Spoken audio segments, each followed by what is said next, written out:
Greetings, Earthlings. I'm back with another condenser mic review for you guys.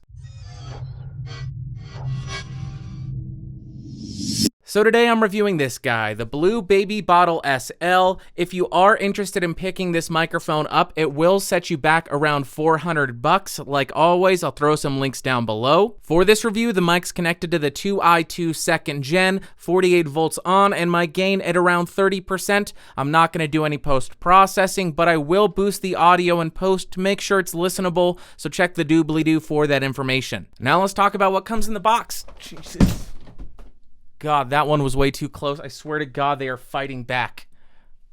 I'm breaking stuff here. First off, everything comes in this nice wooden storage box. You're going to get a quality assurance checklist. Then you obviously get the microphone. You'll get a shock mount, which does come with a 5/8 to 3/8 inch microphone stand adapter. You get some documentation, and I'll be damned, you get a freaking sticker. As far as the build quality, this thing feels as good as it should given the $400 price tag. It has an all-metal body which feels very precisely machined. It has a double mesh metal grill to help with plosives, and it's also really sturdy, and it doesn't flex at all when I squeeze it. On the front, you will find two switches, the first one being a low-cut filter which rolls off frequencies at 100 Hz at 12 decibels per octave, and the second being a negative 20 decibel pad in case you're recording loud sound sources. As far as specs, this thing has a cardioid polar pattern, a frequency response of 20 Hz to 20 kHz, a max SPL of 134 decibels, an impedance of 50 ohms, a sensitivity of approximately negative 28 decibels, and a phantom power requirement of plus 48 volts. So far, I've been speaking into the microphone in the neutral setting, and now I've initialized the high-pass filter, and this is how the microphone sounds. Now I'm spinning around the microphone to determine what the actual polar pattern is, what the off-axis coloration is, and how my voice changes as we move around the microphone's capsule into different areas of the polar pattern. Now I'm about 3 inches away from the microphone with a pop filter, and this is how it sounds. Now I'm banging on a keyboard with Cherry MX Blues to see how much of my voice versus how much of the keyboard it picks up. Now I'm testing for the proximity effect. About 1 foot away from the microphone, 2 feet away from the microphone, and about 4 feet away from the microphone.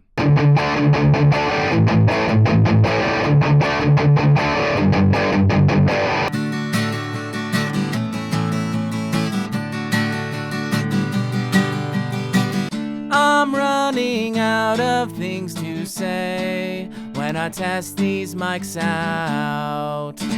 So this microphone makes me realize why Blue is such a well-respected microphone company. In terms of pros, the off-axis coloration of this thing all the way around to 180 degrees is very slight. There's almost no tonal differences, which will really help your recording sound more natural, especially if you're recording in an environment that has a lot of room reflections. It also has a really nice high output, it has a great build quality, it has the pad and the high pass filter to help you shape the tone of the microphone, and it comes with a really nice shock mount. But then in terms of cons, it does have a really high output, which may not make it the best microphone for loud sound sources like drums. It was a bit boomy on the electric guitar, and the proximity effect on this thing was shockingly prominent. So when it comes down to it, this microphone took everything that I personally wasn't a fan of on the Blue Bluebird, and it fixed it. It's not crunchy in the higher frequencies, it doesn't sound like it has any grounding issues, and this is just a much warmer microphone,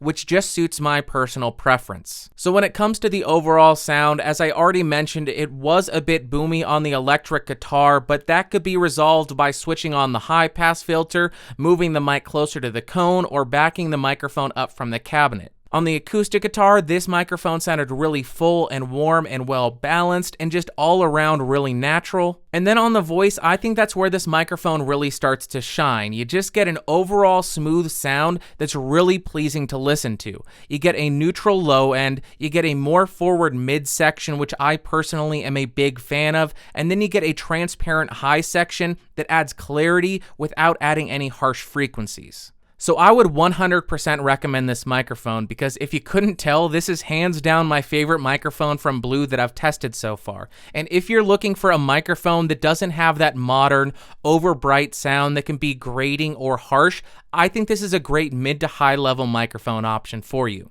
But of course, I gotta throw in this disclaimer like I do with all condenser microphones. If you're picking this mic up for voiceover, I only think you should do so if you're recording in a well-treated room. Otherwise, you may just pick up too many reflections from your room. Alright guys, well that's going to do it for today. If you found this video fun, interesting, or helpful, go ahead and give me a thumbs up. If you hated it, thumbs down. If you want to influence what I review next, head over to geeksrising.com/podcastage and cast a vote there. If you want more videos, the logo beneath me, check out the Discord server, link in the description, and I will see you all later. Thanks for watching. Bye.